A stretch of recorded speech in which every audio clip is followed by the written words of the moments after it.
Tayo pong yumuko at manalangin sa gabing ito. Panginoon, kami po ay muli nagpapasalamat, O God, sa pagkakataong ito na kami po ay makapag-aral ng inyo pong mga salita. Salamat sa kalakasan, salamat sa knowledge and wisdom, salamat for making us available tonight upang kami po ay makapagpalakasan sa pamamagitan ng inyong pong mga salita. At dalangin po namin, Lord God, na patuloy nga na ma-honor ka namin sa gabing ito. Lahat po ng mga prayer requests, concerns po namin, O Father God, patuloy nga nakatagpuin niyo po. Sa inyo, Lord, ang papurit pagsamba sa pangalan ni Jesus. Amen. Para sa ating topic 124, ang ating pag-aaral tonight, True Spiritual Worship, a Living Sacrifice. Kukuhanin po natin yung ating main verse sa Romans chapter 12 verses 1 to 8. So basahin po muna natin yung atin pong main text. Sabi po dito, pamumuhay Kristyano.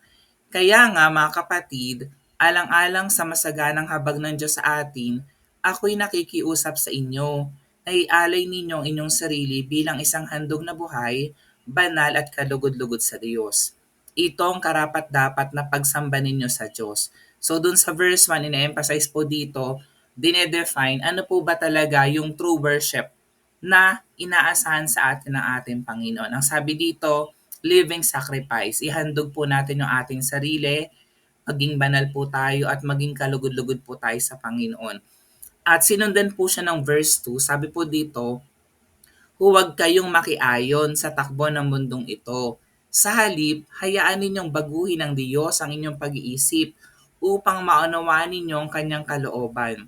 Sa gayon, magagawa ninyo kung anong mabuti, kalugod-lugod at ganap na kalooban ng Diyos. So dito naman sa second verse, ina-emphasize na hindi porke na majority of the people ay ginagawa ito, so susundan na lang natin yung pattern of this world. So perong sabi dito, hayaan daw natin na mabago yung paraan ng ating pag-iisip sa pamamagitan ng kanyang mga salita. Kasi kapag tayo po ay patuloy na natututo ng salita ng Diyos, so nababago yung paraan ng pag-iisip natin at dahil doon nababago yung ating ginagawa. Dahil sa kagandahang loob ng Diyos sa akin, sinasabi ko sa bawat isa sa inyo, huwag ninyong pahalagahan ang inyong sarili ng higit sa nararapat. Sa halip, pakaisipin ninyong mabuti ang tunay ninyong katayuan ayon sa sukat ng pananampalatayang ipinagkaloob ng Diyos sa bawat isa sa inyo. So katulad ni Jesus Christ na parito siya sa mundo, 'di ba? Hindi naman para siya yung paglingkuran, siya yung naglingkod. Ayan, so pinakita niya yung humility, pinakita niya yung service to other people, yung pag-ibig na nanggagaling sa Panginoon. Kung paanong ang katawan ay binubuo ng maraming bahagi at magkakaibang gawain ng mga ito, gayon din naman, kahit na tayo'y marami, nabubuo tayo sa isang katawan ni Kristo at tayong lahat ay bahagi ng isa't isa. So tayo po tonight, kahit nasaan man tayong lugar, right now may mga nasa Laguna, may mga nasa Batangas, sabi po dito, tayo po ay bahagi ng iisang katawan ni Kristo. We are part of the body of Christ. So ang bawat isa po sa atin ay mahalaga, ang bawat isa po sa atin ay may mga role na ginagampanan to honor the Lord, to glorify God. Tumanggap tayo ng iba't ibang kaloob ayon sa kagandahang loob ng Diyos. Kaya't gamitin natin ang mga kaloob na iyan. So meron tayong iba-ibang unique giftings from the Lord. At sabi dito, huwag daw natin hayaan na hindi ito ipagamit sa Panginoon.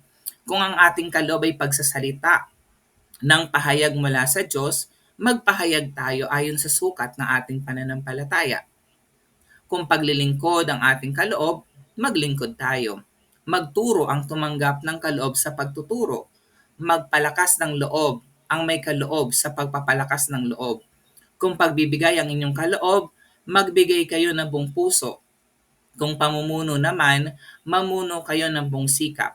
Kung pagkakawang gawa ang inyong kaloob, gawin ninyo iyan ng buong galak. So ang point dyan, kahit na iba-iba yung giftings po natin, iba-iba yung regalo, iba-iba yung kaloob sa atin ng Panginoon. Ang point is, ipagamit natin yon for the glory of God.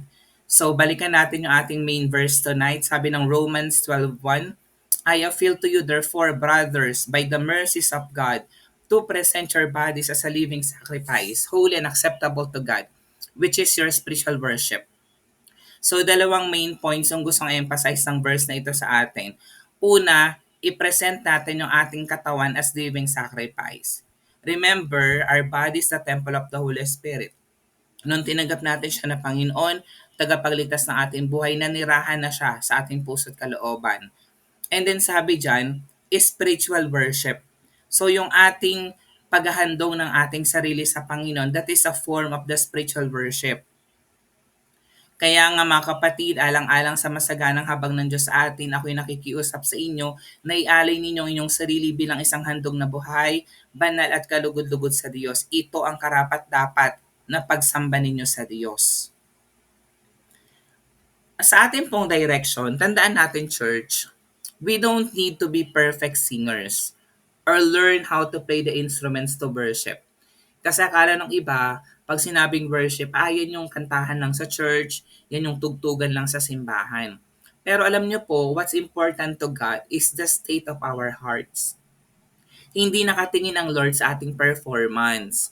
Nakatingin ang Lord sa motibo, sa estado ng ating mga puso.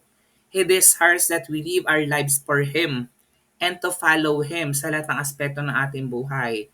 Sa ating pananalita, sa ating pag-iisip, our hearts, our words. So kailangan po lahat po yan in accordance to the will of the Lord. So patuloy po nating ipinapasakop lahat ng area ng ating buhay sa pag-aaral, sa ating pamilya, sa ating trabaho, even sa ating businesses, even sa ating relasyon sa Panginoon. So napakahalaga po na sinusurrender natin ang lahat sa Panginoon. Worship is often associated with singing, music, and church services. So mahalaga po yan lahat. Mahalaga na umaawit tayo sa Panginoon. So before we start our Bible study, di ba, nakikinig tayo ng worship songs. And then naatin tayo minsan ng church services. So mahalaga po ang lahat ng yan. Pero tandaan natin, yung tunay na pagsamba goes beyond these activities. Sabi dito, ano ba talaga yung tunay na pagsamba? So sabi ko nga kanina, to offer our bodies as living sacrifice. That is our spiritual worship. Ang tunay na worship, ang tunay na pagsamba sa Panginoon ay isang buhay that honors God in every aspect of our lives. Hindi lang tuwing online Bible study, hindi lang tuwing Sunday services, hindi lang tuwing nagmi-meet tayo to worship, to honor the Lord, kundi nagiging buhay na talaga natin na sa lahat ng area ng buhay natin, ino-honor natin ang ating Panginoon. Just a quick background lang, yung binasa po natin na verse, yung Book of Romans, this was written by Apostle Paul. It was written to the Christians or believers dun sa Rome around AD 57, mga around 60 years after the death of Jesus Christ. Nag-resurrect na si Jesus Christ, nasa heaven na po siya during that time. So this letter is considered one of the most profound and comprehensive expositions of the gospel. So kung gusto mong lumalim sa mensahe ng biyaya, basahin mo yung Book of Romans. Pero dun sa Romans chapter 12, nag-transitions na si Paul from theological teachings to practical applications. Na more than you understanding na minahal ka ng Lord, na nung tinanggap mo si Jesus sa Panginoon, tagapagligtas ng buhay mo, ikaw po ay magkakaroon na ng kaligtasan at buhay na walang hanggan. Tandaan po natin, the Lord even urges believers to respond to God's mercy by offering themselves as living sacrifice. 'Di ba na tayo, nung tinanggap natin si Jesus sa Panginoon tagapagligtas ng buhay natin, na-experience natin yung love, yung mercy, yung grace ng ating Panginoon. So ano ba dapat yung respond natin? Siyempre, yung pag-ibig din. Kung gaano tayo inibig ng Lord, ang proper respond natin is to love the Lord as well. It is actually a concept that is rooted in the sacrificial system of the Old Testament but redefined in the New Covenant as a call to total devotion. Kasi alam natin dun sa Old Testament before, di ba, para mapatawad ang kasalanan, kailangan maghandog ng dugo ng perfect lamb. So kapag perfect yung tupa, blameless, hinandog natin, mapapatawad yung kasalanan natin. So annually ginagawa yun ng mga Hudyo during that time. Pero alam natin na si Jesus Christ 2,000 years ago, sinacrifice yung kanyang sarili para siya yung maging offering natin. At dahil doon nagkaroon tayo ng kaligtasan, nagkaroon tayo ng buhay na walang hanggan, napatawad yung ating mga kasalanan, past, present, and future sins. So in the new covenant, sa panahon natin, ang dapat natin gawin ay devotion. So we totally devote our lives to God, to Jesus Christ. Tandaan natin, ang ultimate goal natin as Christians is to be Christ-like. Maging kamukha, kahawig ng ating Panginoon. So, 5 points lang ang gusto ko sa ating iwanan tonight. Point number 1, we needed to understand ano po ba yung spiritual worship.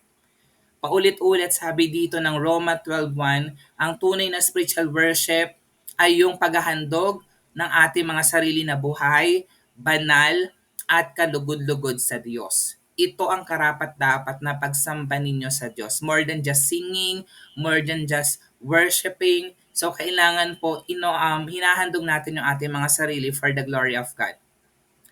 Spiritual worship involves more than just rituals or outward expressions. Hindi ito yung physical na pagpapakita na talagang ino-honor mo ang Lord, lumuluhod ka, 'di ba? Umiiyak ka, tumatawa ka. Pero tandaan natin, ang tunay na worship is about surrendering our entire being, our body, our mind, our spirit to God.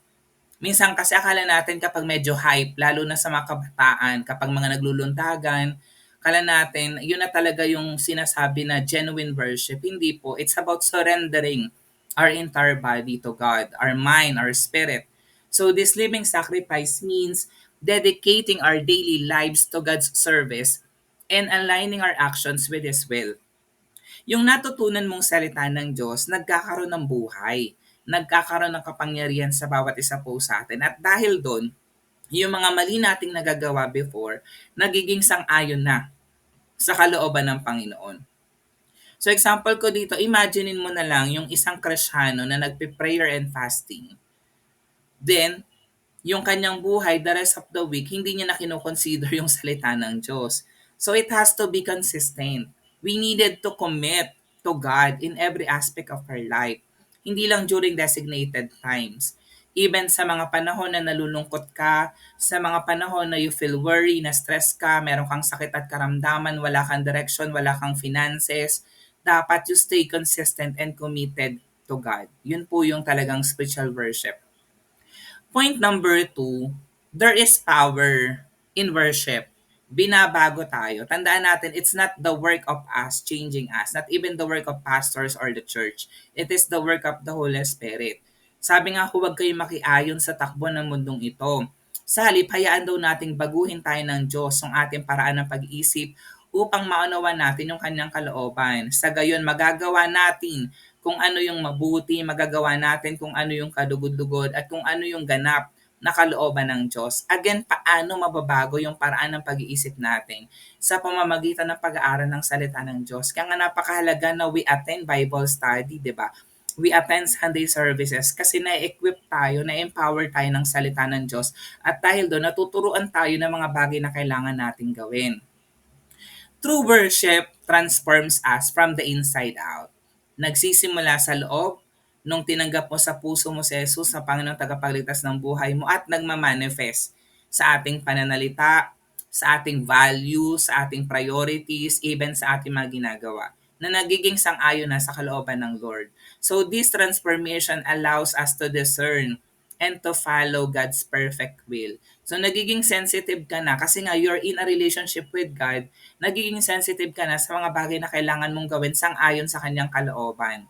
So consider someone who after dedicating time to study and meditate the Word of God. Di ba sabi ko kanina, nasa topic 124 na tayo. Imagine weekly tayo nagba-Bible study. Naniniwala ako na at this point, may mga habits tayo, may mga lifestyle tayo na binago ng Lord, 'di ba? Na every Sunday, nagbibigay talaga tayo ng 30 minutes to 1 hour time na makinig ng salita ng Diyos, na tayo po ay nagpe-pray na, 'di ba? Yung iba sa atin dumadalo na ng gawain ng Panginoon. So we start to make choices that reflect our faith. So, mas nagiging more compassionate tayo, mas nagiging patient tayo, mas nagiging honest tayo, at mas nagkakaroon tayo ng self-control. 'Di ba? So, ibig sabihin talagang nagiging kamukha at kamukha natin ng Panginoon kasi yun yung power ng worship. It transforms us from the inside out. Point number 3, yung worship, nililid niya tayo to humility and service. Sabi nga ng Roma 12:3, dahil sa kagandahang loob ng Diyos sa akin, sinasabi ko sa bawat isa sa inyo, huwag daw nating pahalagahan ang ating sarili ng higit sa nararapat. Sa halip, pakaisipin ninyong mabuti ang tunay ninyong katayuan ayon sa sukat ng pananampalatayang ipinagkaloob ng Diyos sa bawat isa sa inyo. Sabi ko kanina, nung si Jesus Christ na parito here on earth, hindi naman niya sinabi na i-worship nyo ako, i-honor nyo ako kasi ako yung God of God, King of Kings, Lord of Lords. Diba? Ang ginawa ni Jesus Christ, He serve. Naglingkod siya, pinakita niyo yung pag-ibig even sa mga enemies, even sa mga nagbe-betray sa Kanya. So in the same way tayo, dahil sa pag-worship natin, pagkakaroon ng relasyon sa Panginoon, nalilid yan for us to be humble, to serve God, to serve other people, selflessly. Hindi na para tayo maging bida, hindi para tayo ay sumikat, kundi ginagawa natin ito because we love the Lord Jesus Christ. At meron tayong assurance na mahal tayo ng Panginoon. It includes humility and a realistic understanding of ourselves. It involves recognizing our need for God's grace and serving others with the gifts He has given us. Na sa ating journey as Christians, alam natin na kailangan natin ang grasya. Kailangan natin ang biyaya ng Diyos. Kasi hindi naman talaga natin kaya without the Lord, di ba? So kailangan andun na tayo ay patuloy na dependent sa Panginoon. Example nito, a talented musician in the church may be tempted to seek praise and recognition. However, yung tunay na worship means using that talent to glorify God and to edify others, not to elevate oneself. Sabi ko nga, it's not all about us. It's always about Jesus Christ. So kung anong talento meron tayo, ipagamit natin sa Panginoon. Hindi para tayo ay bumida or sumikat, kundi mag-glorify natin ang Panginoon, makapag-minister tayo to other people, makapag-encourage tayo ng ibang tao. Having gifts that differ according to the grace given to us, let us use them. Sabi dito dun sa ating point number 4, worship through using our gifts. Kapag pala yung mga biyaya, mga regalo ng Diyos, mga talento, abilidad na meron tayo, pinagamit natin sa Panginoon, nag-worship na pala tayo sa Lord. Ganda, no? Tumanggap tayo ng iba't ibang kaloob. Hindi tayo pare-pareho, di ba? Ayon sa kagandahang loob ng Diyos, lahat po yan hindi dahil sa mabait ka, kaya ka binigyan ng ganitong gifting ng Lord, kundi dahil sa grace of God. Kaya sabi dito, gamitin natin yung mga kaloob ng Lord sa bawat isa sa atin. Kung ang kaloob ng Lord sa atin ay pagsasalita ng pahayag, gift of prophecy, mag-prophesy tayo ayon sa sukat ng ating pananampalataya. Kung service ang ating kaloob, maglingkod daw tayo. Kung gift of teaching, preaching, magturo tayo, mag-preach tayo. Kung gift of encouragement, magpalakas tayo ng loob. Ayan, kung pagbibigay, gift of giving. So magbigay tayo. Kung gift of administration, mag-administer tayo ng buong sikap. Kung pagkakawang gawa ang inyong kaloob, gawin ninyo iyan ng buong galak. So ang point, kung ano mang giftings ang meron tayo, ipagamit natin sa Lord kasi that is an act of worship. God has given each of us unique gifts and talents. It involves these gifts to serve the church and the world. Hindi lang yung ating simbahan kung saan tayo nakabilong na church. Hindi lang sa ating pamilya, kundi sana dun sa ating komunidad. Ayan. At kung kaya, extend natin beyond our country, beyond our community. So, pwede po tayong magpagamit yung ating mga giftings to others as well. Sa pamamagitan ng pagtuturo, pagsiserve, pagbibigay, leading, or actions should reflect God's grace and love. Halimbawa, example, yung person na merong gift sa teaching, pwede siya mag-volunteer na mag-lead ng Bible study, katulad ng ginagawa natin tonight. So, pwede ka rin mag-put up ng Bible study mo, then share the gospel to others, di ba? Yung iba naman na merong puso for service, pwede sila mag-organize ng community outreach events, katulad ng feeding program, livelihood program, di ba? Each gift, when used for God's glory, becomes an act of worship. So yun pala yun, no? Kapag pala ginagamit natin yung ating talento for God, so wina-worship na natin ang Lord. Point number 5, worship through community and love. Maging tunay ang inyong pagmamahalan, kasaklaman ninyong masama, at pakaibigin ng mabuti. Magmahalan kayo bilang magkakapatid at pahalagahan ninyong iba ng higit sa pagpapahalaga nila sa inyo. True worship is expressed in the way we treat others. So, i-check mo yung sarili mo, paano ka ba nakikitungo sa ibang tao? Sa pamilya mo, nanay, tatay, anak, kapatid, kaibigan, kamag-anak, kaklase, estudyante, co-teacher, katrabaho, ka-churchmate. So, it involves genuine love, rejecting evil, and embracing good. As a community, we are called to honor, we are called to support one another, reflecting God's love in our relationships. So it could mean supporting a fellow member, di ba? Being available for that person, praying for that person, and then kung tayo naman ay blessed, so we could also spare our money to that person kung kailangan. We also celebrate each other's success. So merong maging happy ka sa accomplishments ng other people. So we work together to serve those in need. Sa ating pong conclusion, spiritual worship is more than just singing. It is more than just attending church services. Worship din po yun. Pero ang tunay na spiritual worship, it is a lifestyle of dedication and service to God. By presenting our bodies as living sacrifice, we honor God in every aspect of our lives. So this kind of worship transforms us, encourages humility, utilizes our unique gifts, and is expressed through love in our community. So tandaan natin yung apat na bagay na ito na tinuro ko sa atin tonight. Spiritual worship involves presenting our bodies as living sacrifice. Now we are dedicated to serve the Lord. It also leads us to transform and to renew our mind. And then syempre kailangan andun yung humility, yung service at ipagamit natin kung ano yung unique gifts na meron tayo that is part of the true worship. And genuine love and community are also expressions of worship. So sa ating application tonight, examine natin yung ating buhay. So i-check mo yung area ng buhay mo na tingin mo you needed to fully surrender to God. Kasi maaring half-hearted ka lang or hindi ka pa fully surrender to God. Anong area ng buhay mo na you think you needed to fully surrender to God? Pangalawa, magsika ng transformation. As Christians, alam natin we are transformed by the Lord from glory to glory.